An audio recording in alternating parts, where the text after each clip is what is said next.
सुदामा जी को दरिद्रता का योग था।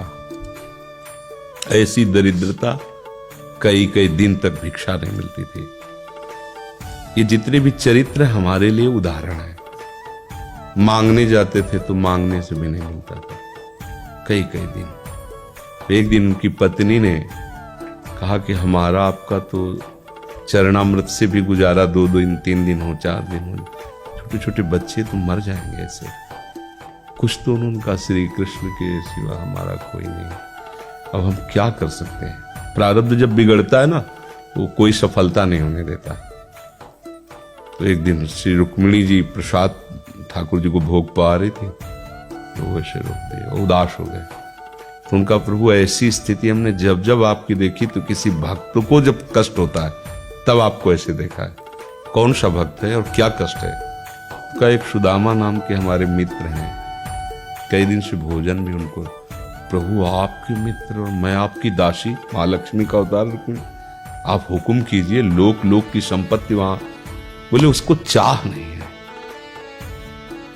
हमारे मित्र को चाह नहीं है, और चाह ना होने पर हम विवश हैं। अगर वो चाह कर ले तो सारी व्यवस्था हो जाए। बोले पैदा करो जाके चाह।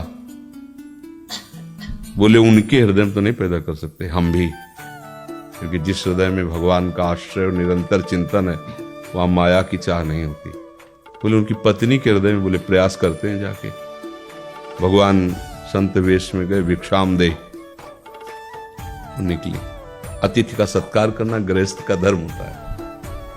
हाथ जोड़ा और कहा हम असमर्थ हैं, आपको भिक्षा नहीं दे सकते। क्यों? बोले हम अपवित्र हैं, हमारे ऊपर सूतक लगा हुआ है। किस बात का सूतक? हमने एक पुत्र जन्मा है। तो ठीक है हम 10-12 दिन बाद आ जाएंगे। बोले नहीं, आजीवन अपवित्र रहेंगे। वैसा कौन सा? बोले दरिद्रता रूपी। विद्वान की पत्नी है तो ऐसे उनका दरिद्रता रूपी पुत्र का जन्म, अर्थात सीधे कि मैं नहीं दे सकती या देने योग्य नहीं, ऐसा न कहीं उनका, मैं अपवित्र हूं। उनका दरिद्र कैसे हो सकती हो? जिनके पति के मित्र द्वारिकाधीश भगवान श्री कृष्ण है, वो दरिद्र कैसे हो सकता है? एक बार कहो ना अपने पति से। चले गए। जो सुदामा जी आए तो उन्होंने कहा कि देखो आज एक अतिथि आए थे, उनको मैं कुछ नहीं दे पाई, मुझे बहुत कष्ट है कि मेरे पुत्र और आए हुए अतिथि का भी हम स्वागत नहीं कर सकते, उनका भरण पोषण। आपके मित्र द्वारिकाधीश प्रभु श्री कृष्ण।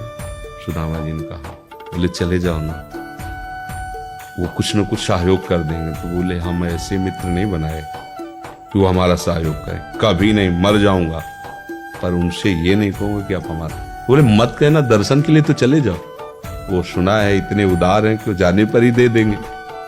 स्वामी ने कहा दर्शन के लिए तो जा सकते हैं, बहुत दिन हो गए, ठीक है, पर मित्र के पास जाए तो कुछ लेके जाना चाहिए, मेरे पास तो कुछ नहीं है। पड़ोस में जैसे किसी से मांगने गई तो, अरे समय जब बिगड़ता कोई नहीं होता साथ। एक ने थोड़ी उदारता दिखाई तो चावल पछोरने पर जो आगे कणका होते चावल के, जो प्राय वो लिए सुदामा जी ने कहा हमारे प्रभु भाव के भूखे, कुछ ले जाएंगे, खाली हाथ तो नहीं है। पोट्री में सारांश में बता रहे, द्वारपालों ने देखा कि हड्डी हड्डी शरीर में कई जगह से फटे वस्त्र, बेवाई फटी हुई, उनको दिखाई दे रहा था दरिद्रता की मूर्ति है। तो उनका किससे मिलना है तुमको? तो उनका श्री कृष्ण से। बोले संभाल के बोलो, क्योंकि पार्षद है, अनंत कोट ब्रह्मांडों के नायक प्रभु के ऐसे बोले कोई श्री कृष्ण वैसे गली आए। उनका जाके तो तुम बोलो ना, श्री कृष्ण से जाके कह दो कि एक सुदामा नाम के ब्राह्मण आए हुए। पार्षद है वो, प्रभु बड़ा अजीब आदमी है, आपका नाम बिना किसी सभ्यता के ले रहा है।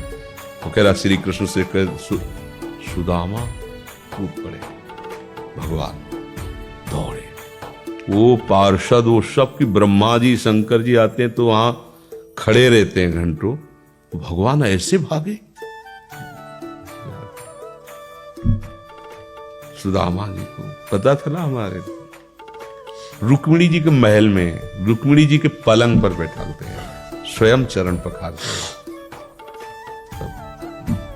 अब ये वैभव, क्या हालचाल है, कैसे हो? तो आप सब जानते हो, आपकी बड़ी कृपा है। तो ब्याह हो गया, हाँ ब्याह भी हो गए, बच्चे भी हो गए। हमारे पास आए तो कुछ तो लाए ही हो गए। और वो सड़े से कपड़े में चावल, ऐसे बड़ी बड़ी वैभव, महारानियां सब भगवान का। चुप ऐसे बोले, देखो फिर चुप कर रहे हो, हमारे हिस्से की चोरी पहले की थी और फिर चुप कर रहे हो। उन्हें हिम्मत नहीं पड़ रही थी, इतने महामहिम प्रभु को कैसे हो तंदुर। भगवान ने ऐसे छीला, ओह आज तक मुझे ऐसा स्वाद नहीं मिला। भगवान बड़ाई कर रहे, देखो रुक्मिणी जी की आंखों में आंसू आ गया उधर से। भगवान पकड़ लिया हाथ, बस प्रभु हम आपके सिवा नहीं रह सकती। और भगवान को सुदामा जी का स्वागत सम्मान, अच्छे कपड़े पहनाए। जब चलने लगे ना भगवान की तरफ वो देखते, मतलब कामना नहीं पर कि देखा पत्नी कह रही थी जाओगे कुछ लोग कुछ चले प्रभु, हाँ ठीक, घर से ऐसे चले जाना, हाथ भी खाली। प्रभु ने कहा देखो ये कपड़े जो है ना महंगे हैं, रास्ते में तुम्हें चोर बदमाश तुम अपनी पोशाक पहने इनको उतार दो। बोले बड़ी कृपा, कपड़े भी उतार दिए और रास्ते में सोचे देखो निगेटिवली सोच रहे, मेरे श्री कृष्ण मुझे कितना प्यार करते हैं। उन्होंने इसीलिए नहीं दिया कि ये दरिद्र कहीं संपत्ति पाकर मतवाला होकर मुझे भूल न जाए, मुझे कितना प्यार करते हैं। प्रभु के प्यार में मगन होकर सुदामा पूरी खड़ी जैसे द्वारिका। उनको भ्रम हुआ कि मुझे लगता है चलते चलते मैं पुनः द्वारिका आ गया। वहां पूछ रहे हैं कि ये भगवान के पास विधाता है उनका। प्रभु ये तो गलत हो गया, इनके भाग्य में हमने लिखा था 6 श्री, ऐश्वर्य का नाश, जीवन में नहीं ऐश्वर्य, 6 श्री। भगवान ने उसका उल्टा कर दिया यक्ष श्री।